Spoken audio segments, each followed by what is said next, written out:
You ever read a manual and you're just in your head like, why am I still reading this?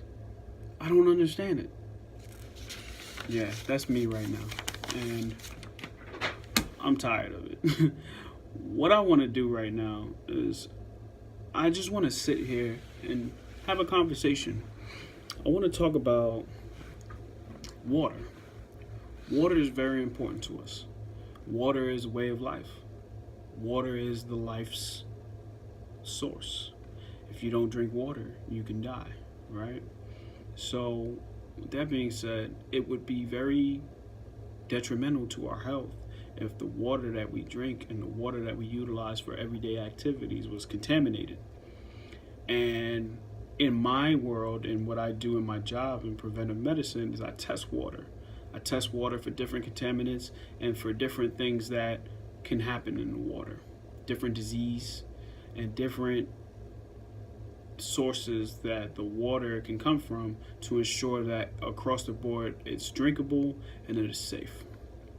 One of the ways that we test it is we utilize a system in our office where we have a bunch of different little devices and we utilize some chemicals which has a 24-hour turnaround, and it allows us to test the water for specifically coliforms and E. coli. Coliforms, general bacteria within nature. E. coli is just that, E. coli. E. coli usually comes from stool and feces that contaminate water. Now, in third world countries, contamination is very high. Excuse me. Oh gosh. Contamination is very high because they utilize the water for everything. They wash their clothes in the water, they use the bathroom in the same water, and then they drink it as well. And they wash their bodies. So that's why a lot of sickness comes out of third world countries, because the sanitation standards are not that high. With that being said, what we do here is we first ensure that we have a water sample. Utilizing what we call a World Pack, we grab a water sample. You can use this pack or you use some type of device to collect your water and you fill it in this bag. And it's called a World Pack because once you put the water in there, you have to whirl it around. So once you get your water sample, you close it off, and you label it, where it came from, what's the date, and everything like that. In this instance, I use my fish tank water.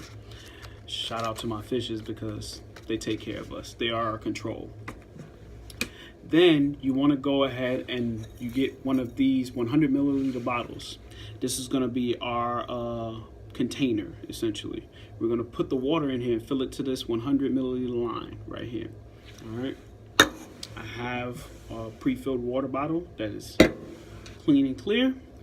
But inside of this bottle as well, you hear rattling. And what that is there's some dust in there, and it's sodium thiosulfate. Now that is a chemical that is normally utilized in helping to cure cyanide poisoning. During CBRNE attacks, they utilize that medication or that chemical as a drug of choice to help in curing that. In this instance, what it does is it strips the water of its chlorine, which allows for you to grow bacteria in that water if there were bacteria present. We wouldn't know that until we actually pour the water in there.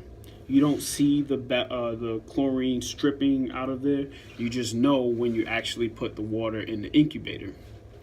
So once you put the water in this bottle, you shake it around a little bit, make sure that everything is good, and then you'll have your bottle and you put what's called Colilert in the bottle.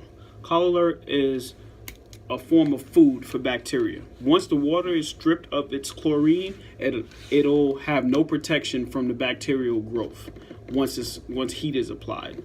So once you pour this food in here, or medium, you pour it in the water, you shake that around as well, and you stick it in the incubator.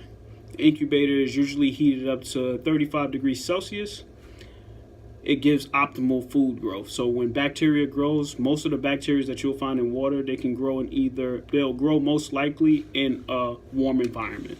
So we'll move this off to the side, and 24 hours later, after it sits in there, you'll get one of three things. You'll either get it back clear like this, which means everything is good.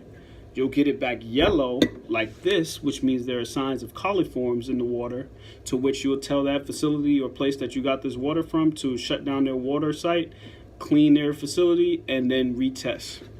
Or you'll get something like this, where it'll glow, or called fluoresce. If it fluoresces like this, then that means that that is E. coli. And E. coli, you want to make sure you shut down that water source, clean, sanitize, and clean again, and then retest that water or ice sample for cleanliness. All in all, doing all of this saves a lot of money and a lot of time, and ultimately it saves a lot of lives. So take this seriously. If you want to know more, feel free to reach out to me, because this is what I do for a living, and I love it, and I'm here for you. Y'all have a good evening.